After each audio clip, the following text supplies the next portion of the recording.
Terceira parte. Das leis morais. Capítulo X. Da lei de liberdade. Liberdade natural. 749. Haverá no mundo posições em que o homem possa jactar-se de gozar de absoluta liberdade? Não, porque todos precisais uns dos outros, assim os pequenos como os grandes. 826. Em que condições poderia o homem gozar de absoluta liberdade? Nas do eremita no deserto. Desde que juntos estejam dois homens, há entre eles direitos recíprocos que lhes cumpre respeitar, não mais, portanto, qualquer deles goza de liberdade absoluta. 827. A obrigação de respeitar os direitos alheios tira ao homem o de pertencer-se a si mesmo? De modo algum, porquanto este é um direito que lhe vem da natureza. 828. Como se podem conciliar as opiniões liberais de certos homens com o despotismo que costumam exercer no seu lar e sobre os seus subordinados? Eles têm a compreensão da lei natural, mas contrabalançada pelo orgulho e pelo egoísmo. Quando não representam calculadamente uma comédia, sustentando princípios liberais, compreendem como as coisas devem ser, mas não as fazem assim. A ser-lhes-ão, na outra vida, levados em conta os princípios que professaram neste mundo? Quanto mais inteligência tem um homem para compreender um princípio, tanto menos escusável é de o não aplicar a si mesmo. Em verdade vos digo que o homem simples, porém sincero, está mais adiantado no caminho de Deus, do que um que pretenda parecer o que não é. Escravidão. 829. Haverá homens que estejam, por natureza, destinados a ser propriedades de outros homens? É contrária à lei de Deus toda a sujeição absoluta de um homem a outro homem. A escravidão é um abuso da força. Desaparece com o progresso, como gradativamente desaparecerão todos os abusos. É contrária à natureza a lei humana que consagra a escravidão, pois que assemelha o homem ao irracional e o degrada física e moralmente. 830. Quando a escravidão faz parte dos costumes de um povo, são censuráveis os que dela aproveitam, embora só o façam conformando-se com o uso que lhes parece natural? O mal é sempre o mal e não há sofisma que faça se torne boa uma ação má. A responsabilidade, porém, do mal é relativa aos meios de que o homem disponha para compreendê-lo. Aquele que tira proveito da lei da escravidão é sempre culpado de violação da lei da natureza. Mas, aí, como em tudo, a culpabilidade é relativa. Tendo-se a escravidão introduzido nos costumes de certos povos, possível se tornou que, de boa fé, o homem se aproveitasse dela como de uma coisa que lhe parecia natural. Entretanto, desde que, mais desenvolvida e, sobretudo, esclarecida pelas luzes do cristianismo, sua razão lhe mostrou que o escravo era um seu igual perante Deus, nenhuma desculpa mais ele tem. 831. A desigualdade natural das aptidões não coloca certas raças humanas sob a dependência das raças mais inteligentes? Sim, mas para que estas as elevem, não para embrutecê-las ainda mais pela escravização. Durante longo tempo, os homens consideram certas raças humanas como animais de trabalho, munidos de braços e mãos, e se julgaram com o direito de vender os dessas raças como bestas de carga. Consideram-se de sangue mais puros que assim procedem. Insensatos! Nada veem senão a matéria. Mais ou menos puro não é o sangue, porém o espírito. 361-803. 832. Há, no entanto, homens que tratam seus escravos com humanidade, que não deixam lhes falte nada e acreditam que a liberdade os exporia a maiores privações. Que dizeis disso? Digo que esses compreendem melhor os seus interesses. Igual cuidado dispensam aos seus bois e cavalos, para que obtenham bom preço no mercado.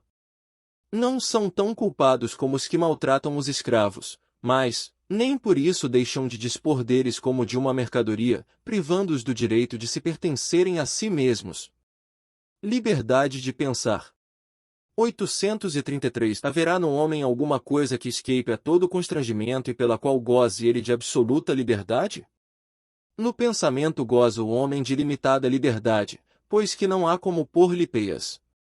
Pode-se-lhe deter o voo, porém, não aniquilá-lo.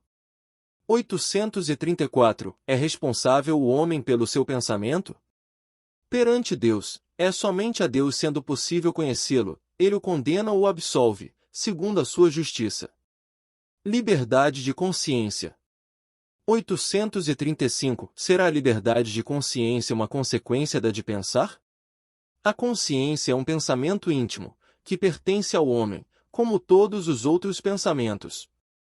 836. Tem o homem direito de pôr embaraços à liberdade de consciência?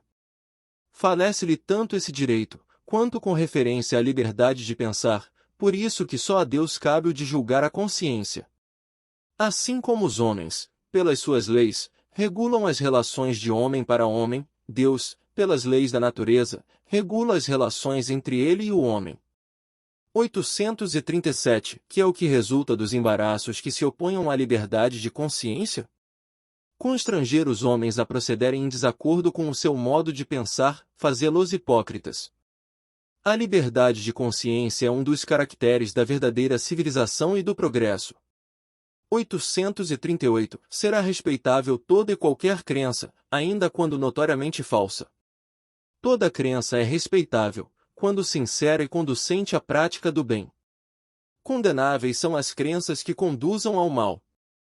839. Será repreensível aquele que escandalize com a sua crença um outro que não pensa como ele? Isso é faltar com a caridade e atentar contra a liberdade de pensamento.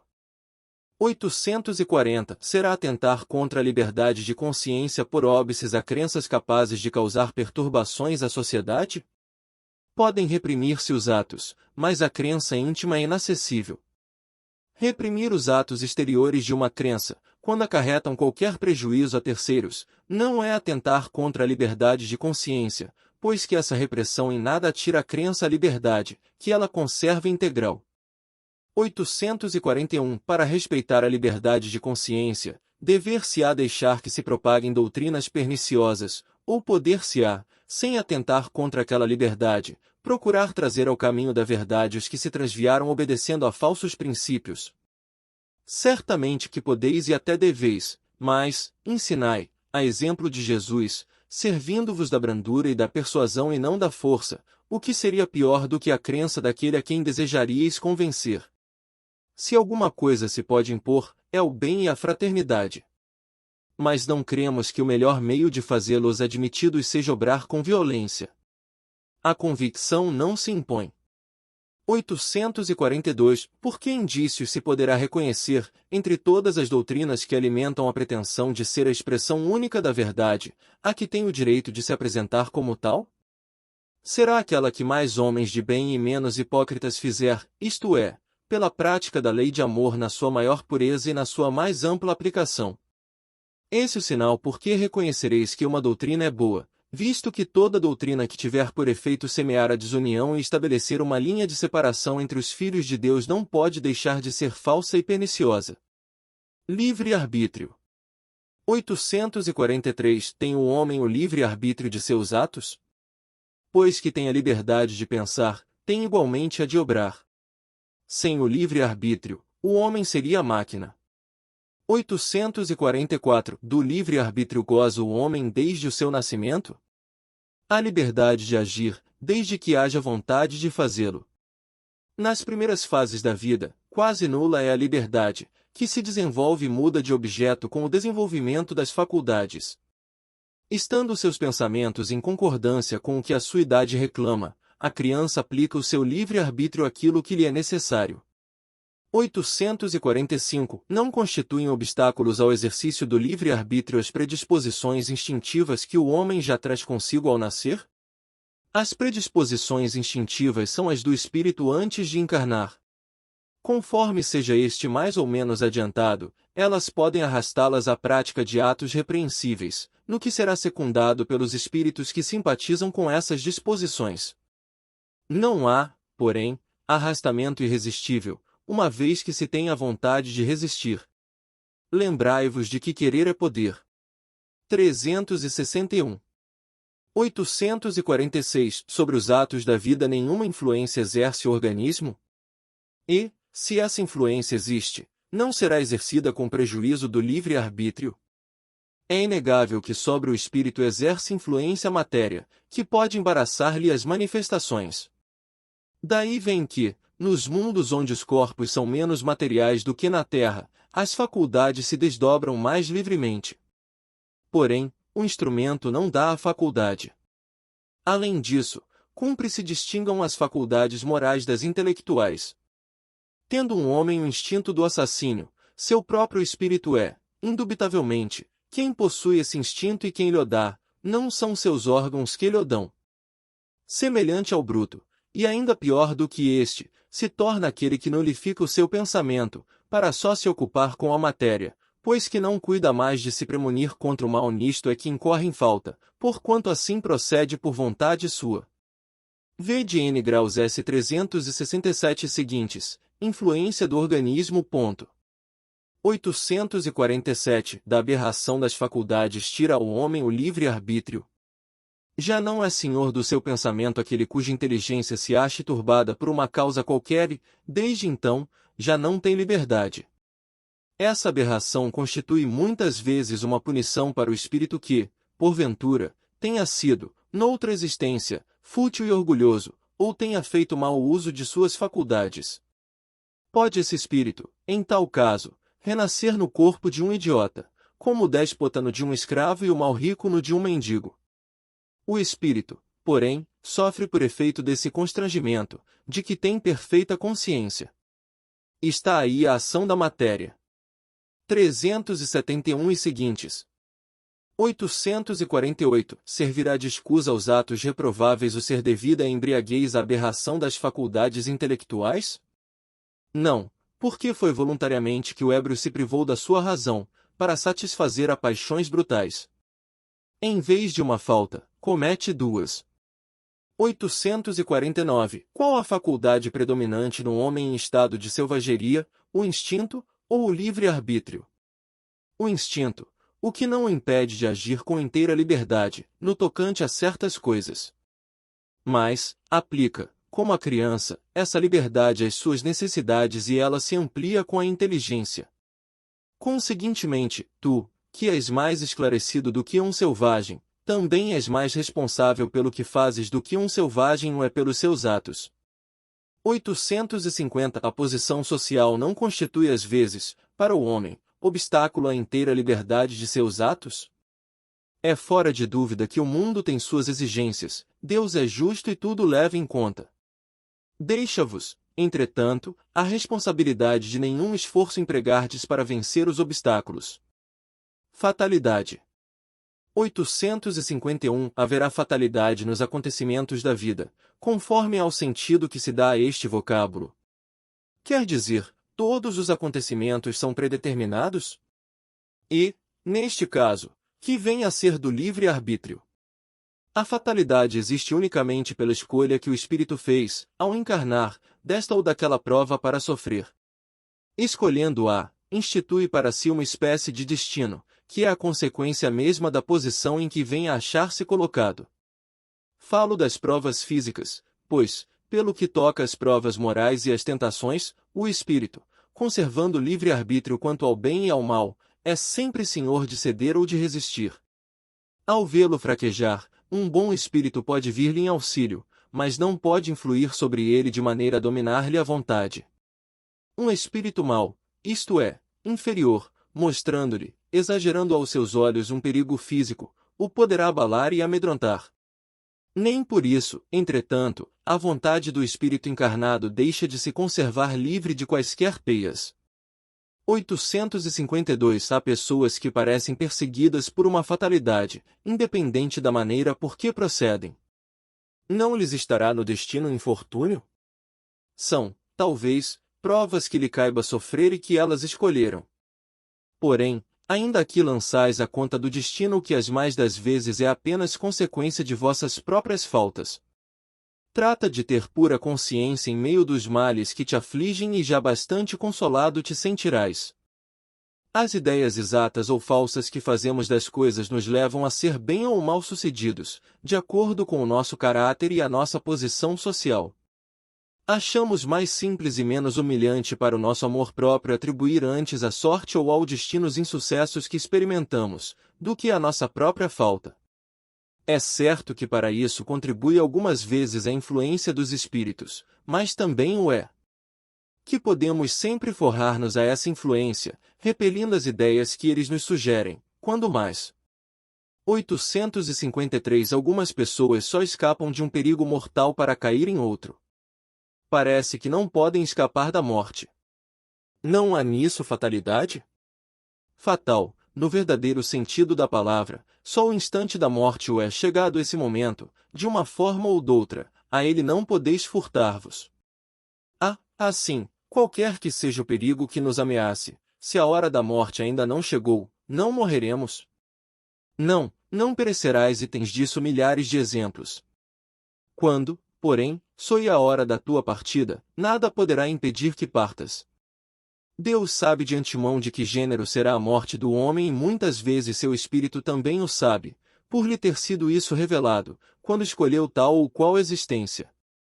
854 Do fato de ser infalível a hora da morte, poder-se-á deduzir que sejam inúteis as precauções para evitá-la? Não, visto que as precauções que tomais vos são sugeridas com o fito de evitardes a morte que vos ameaça. São um dos meios empregados para que ela não se dê. 855 Com que fim nos faz a providência correr perigos que nenhuma consequência devem ter? O fato de ser a tua vida posta em perigo constitui um aviso que tu mesmo desejaste, a fim de te desviares do mal e te tornares melhor. Se escapas desse perigo, quando ainda sob a impressão do risco que correste, de te melhorares, conforme seja mais ou menos forte sobre ti a influência dos espíritos bons. Sobrevindo o mau espírito, digo mal, subentendendo o mal que ainda existe nele, entras a pensar que do mesmo modo escaparás a outros perigos e deixas que de novo tuas paixões se desencadeiem. Por meio dos perigos que correis, Deus vos lembra a vossa fraqueza e a fragilidade da vossa existência. Se examinardes a causa e a natureza do perigo, verificareis que, quase sempre, suas consequências teriam sido a punição de uma falta cometida ou da negligência no cumprimento de um dever. Deus, por essa forma, exorta o espírito a cair em si e a se emendar. 526-532 856 Sabe o espírito antecipadamente de que gênero será sua morte? Sabe que o gênero de vida que escolheu o expõe mais a morrer desta do que daquela maneira. Sabe igualmente quais as lutas que terá de sustentar para evitá-lo e que, se Deus o permitir, não sucumbirá. 857 Há homens que afrontam os perigos dos combates, persuadidos, de certo modo, de que a hora não lhes chegou. Haverá algum fundamento para essa confiança? Muito a miúde tem um homem o pressentimento do seu fim, como pode ter o de que ainda não morrerá? Esse pressentimento lhe vem dos espíritos seus protetores, que assim o advertem para que esteja pronto a partir, ou lhe fortalecem a coragem nos momentos em que mais dela necessita. Pode vir-lhe também da intuição que tem da existência que escolheu, ou da missão que aceitou e que sabe ter que cumprir. 411-522 858 Por que razão os que pressentem a morte a temem geralmente menos do que os outros? Quem teme a morte é o homem, não o espírito. Aquele que a pressente pensa mais como espírito do que como homem. Compreende ser ela sua libertação e espera-a. 859 Com todos os acidentes, que nos sobrevêm no curso da vida, se dá o mesmo que com a morte, que não pode ser evitada, quando tem que ocorrer. São de ordinário coisas muito insignificantes, de sorte que vos podeis prevenir deles e fazer que os eviteis algumas vezes, dirigindo o vosso pensamento, pois nos desagradam os sofrimentos materiais. Isso, porém, nenhuma importância tem na vida que escolhestes. A fatalidade, verdadeiramente, só existe quanto ao momento em que deveis aparecer e desaparecer deste mundo. Haverá fatos que forçosamente devam dar-se e que os espíritos não possam conjurar, embora o queiram? Mas que tu viste e pressentiste quando, no estado de espírito, fizeste a tua escolha. Não creias, entretanto, que tudo o que sucede esteja escrito, como costumam dizer.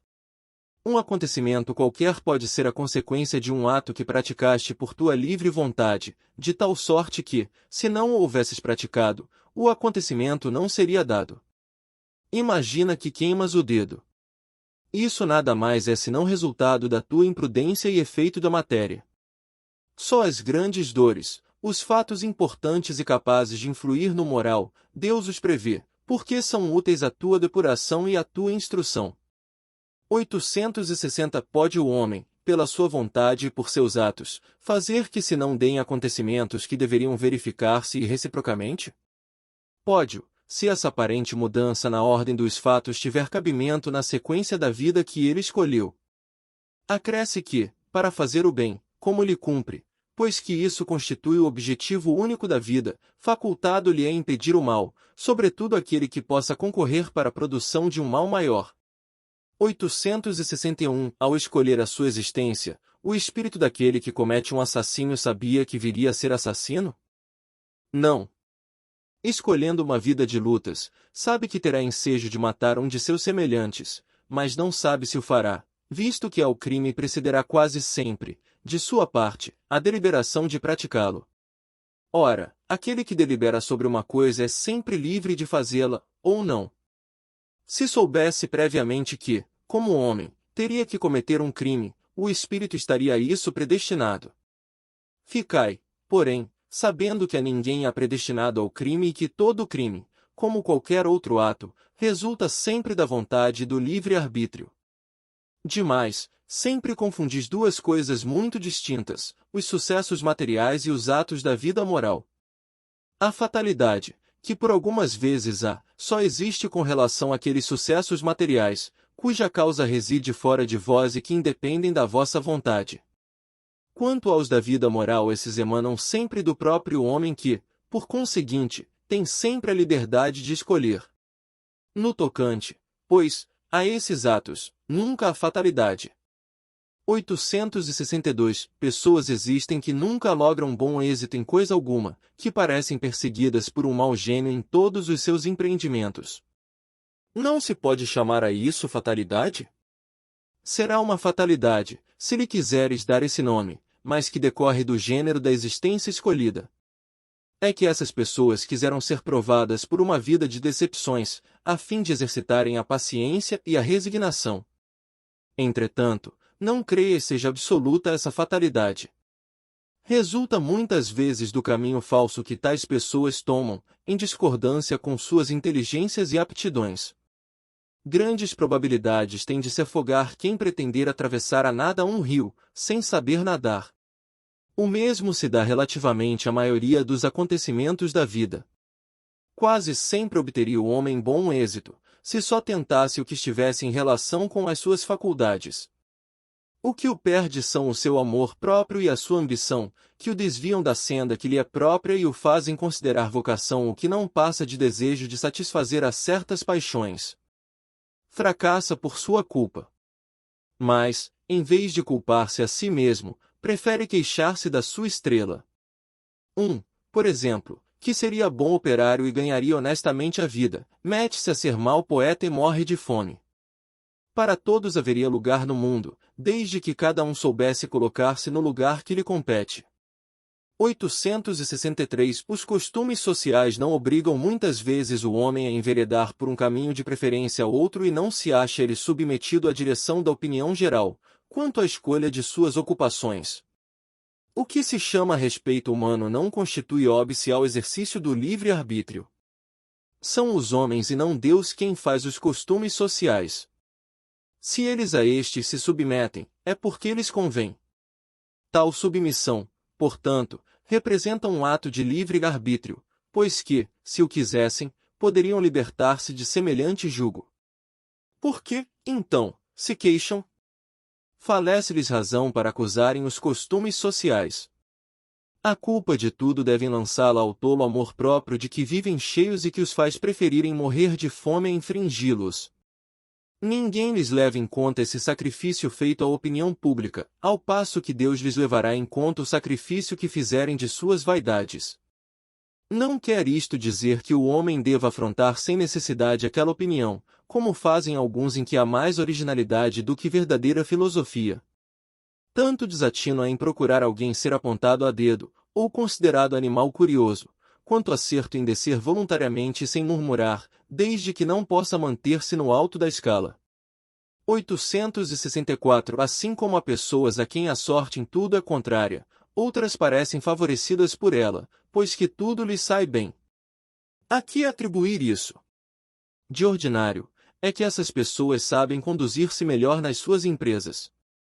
Mas, também pode ser um gênero de prova.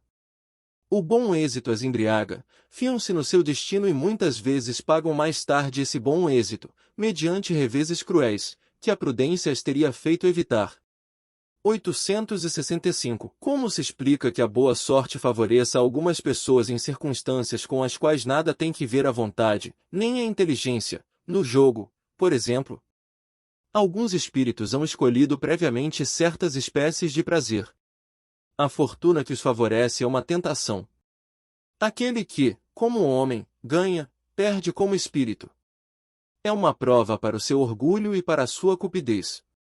866 Então, a faculdade que favorece presidir aos destinos materiais de nossa vida também é resultante do nosso livre-arbítrio. Tu mesmo escolheste a tua prova. Quanto mais rude ela for e melhor a suportares, tanto mais te elevarás. Os que passam a vida na abundância e na aventura humana são espíritos pusilânimes, que permanecem estacionários. Assim, o número dos desafortunados é muito superior ao dos felizes deste mundo, atento que os espíritos, na sua maioria, procuram as provas que lhes sejam mais proveitosas. Eles veem perfeitamente bem a futilidade das vossas grandezas e gozos. Acresce que a mais ditosa existência é sempre agitada, sempre perturbada, quando mais não seja, pela ausência da dor. 525 e seguintes. 867 Donde vem a expressão, nascer sob uma boa estrela? Antiga superstição, que prendia às estrelas os destinos dos homens. Alegoria que algumas pessoas fazem a tolice de tomar ao pé da letra. Conhecimento do futuro. 868 Pode o futuro ser revelado ao homem? Em princípio, o futuro lhe é oculto e só em casos raros e excepcionais permite Deus que seja revelado. 869 Com que fim o futuro se conserva oculto ao homem? Se o homem conhecesse o futuro, negligenciaria do presente e não obraria com a liberdade com que o faz, porque o dominaria a ideia de que, se uma coisa tem que acontecer, inútil será ocupar-se com ela, ou então procuraria obstar a que acontecesse. Não quis Deus que assim fosse, a fim de que cada um concorra para a realização das coisas, até daquelas a que desejaria opor-se. Assim é que tu mesmo preparas muitas vezes os acontecimentos que hão de sobrevir no curso da tua existência. 870 Mas, se convém que o futuro permaneça oculto, por que permite Deus que seja revelado algumas vezes? Permite-o, quando o conhecimento prévio do futuro facilite a execução de uma coisa, em vez de a estorvar, obrigando o homem a agir diversamente do modo por que agiria, se lhe não fosse feita a revelação. Não raro, também é uma prova. A perspectiva de um acontecimento pode sugerir pensamentos mais ou menos bons. Se um homem vem a saber, por exemplo, que vai receber uma herança, com que não conta, pode dar-se que a revelação desse fato desperte nele o sentimento da cobiça, pela perspectiva de se lhe tornarem possíveis maiores gozos terrenos, pela ânsia de possuir mais depressa a herança, desejando talvez, para que tal se dê, a morte daquele de quem herdará. Ou, então, essa perspectiva lhe inspirará bons sentimentos e pensamentos generosos.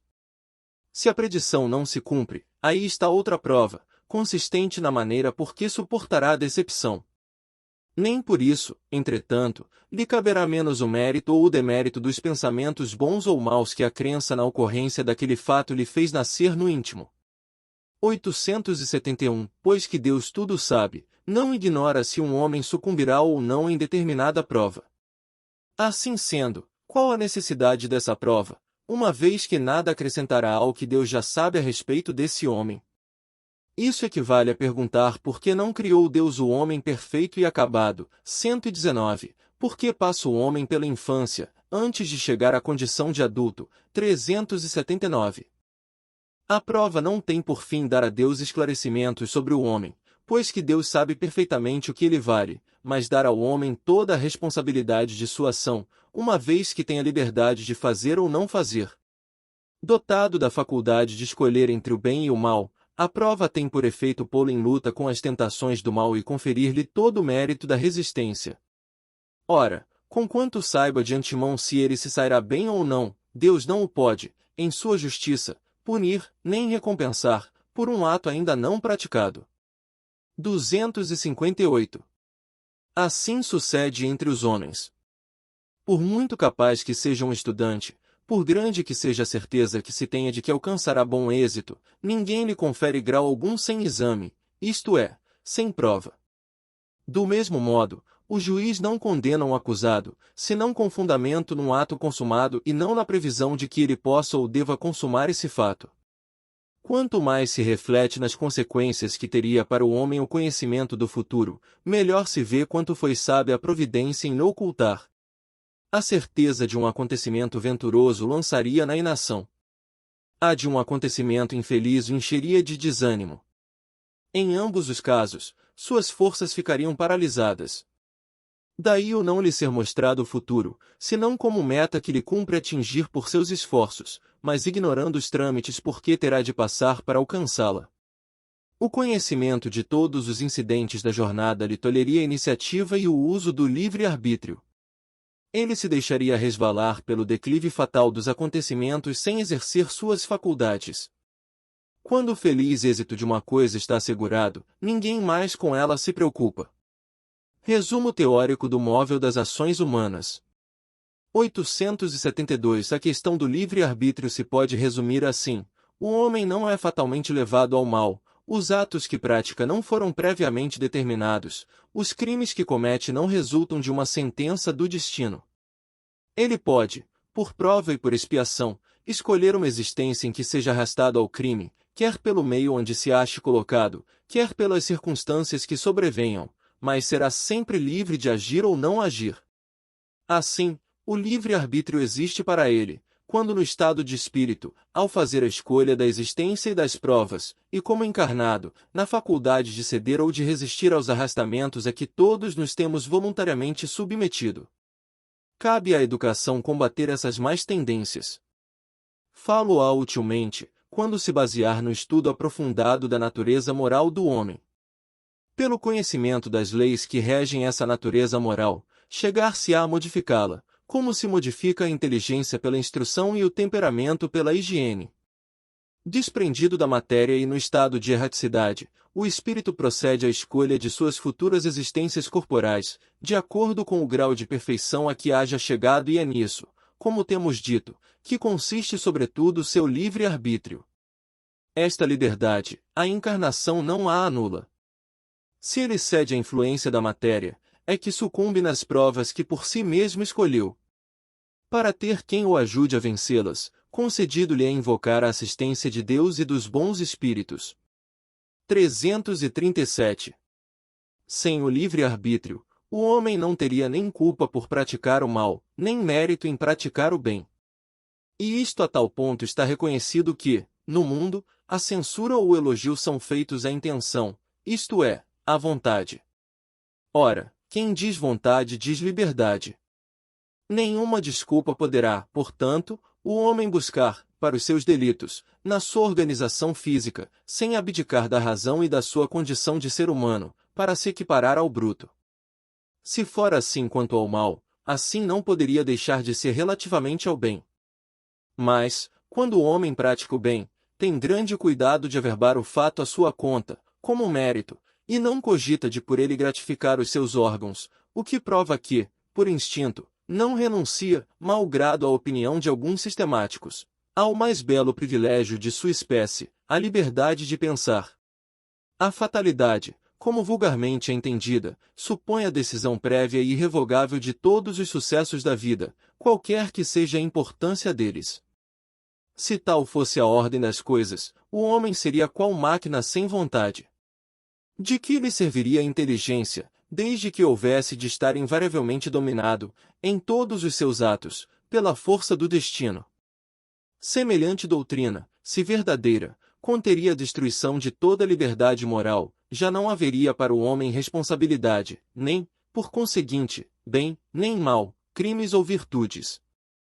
Não seria possível que Deus, soberanamente justo, castigasse suas criaturas por faltas cujo cometimento não dependera delas, nem que as recompensasse por virtudes de que nenhum mérito teriam. Demais, tal lei seria a negação da do progresso, porquanto o homem, tudo esperando da sorte, nada tentaria para melhorar a sua posição, visto que não conseguiria ser mais nem menos.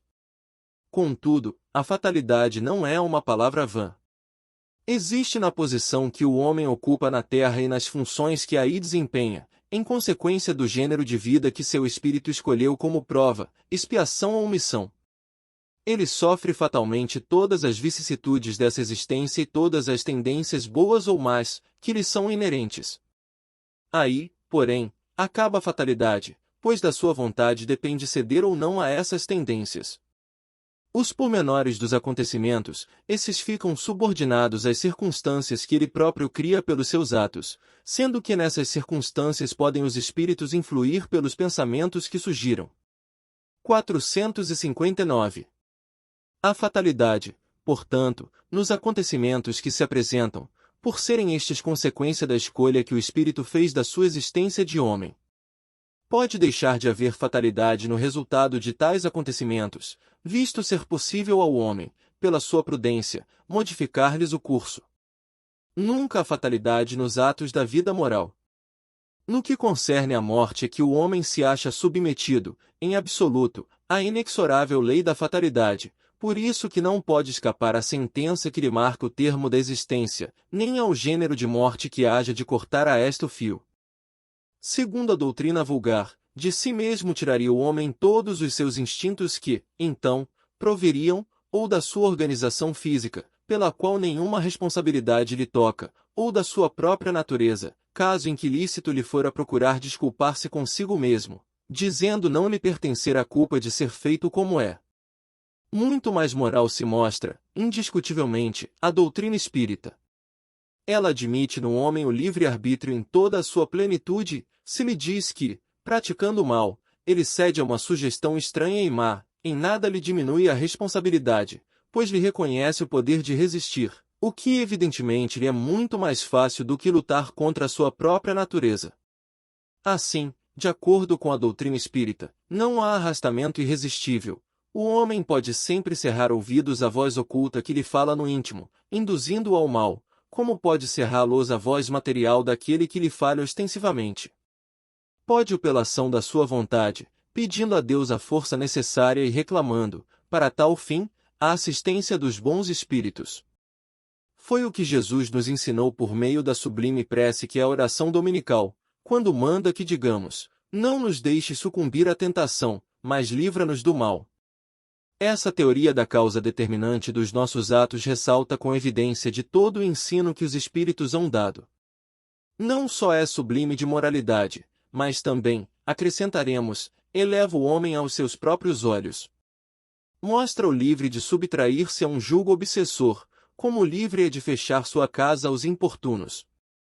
Ele deixa de ser simples máquina, atuando por efeito de uma impulsão independente da sua vontade, para ser um ente racional, que ouve, julga e escolhe livremente de dois conselhos um.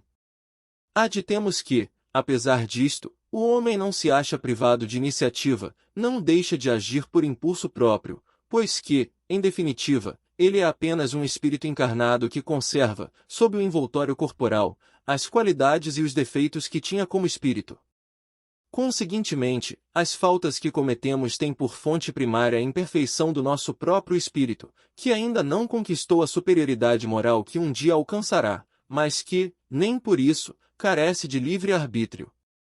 A vida corpórea lhe é dada para se expungir de suas imperfeições, mediante as provas por que passa, imperfeições que, precisamente, o tornam mais fraco e mais acessível às sugestões de outros espíritos imperfeitos. que delas se aproveitam para tentar fazê-lo sucumbir na luta em que se empenhou. Se dessa luta sai vencedor, ele se eleva; se fracassa, permanece o que era, nem pior, nem melhor. Será uma prova que lhe cumpre recomeçar, podendo suceder que longo tempo gaste nessa alternativa. Quanto mais se depura, tanto mais diminuem os seus pontos fracos e tanto menos acesso oferece aos que procurem atraí-lo para o mal. Na razão de sua elevação, cresce-lhe a força moral, fazendo que dele se afastem os maus espíritos. Todos os espíritos, mais ou menos bons, quando encarnados, constituem a espécie humana e, como o nosso mundo é um dos menos adiantado, nele se conta maior número de espíritos maus do que de bons. Tal a razão por que aí vemos perversidade. Façamos, pois, todos os esforços para este planeta não voltarmos, após a presente estada, e para merecermos ir repousar em mundo melhor, em um desses mundos privilegiados, onde não nos lembraremos da nossa passagem por aqui, senão como de um exílio temporário.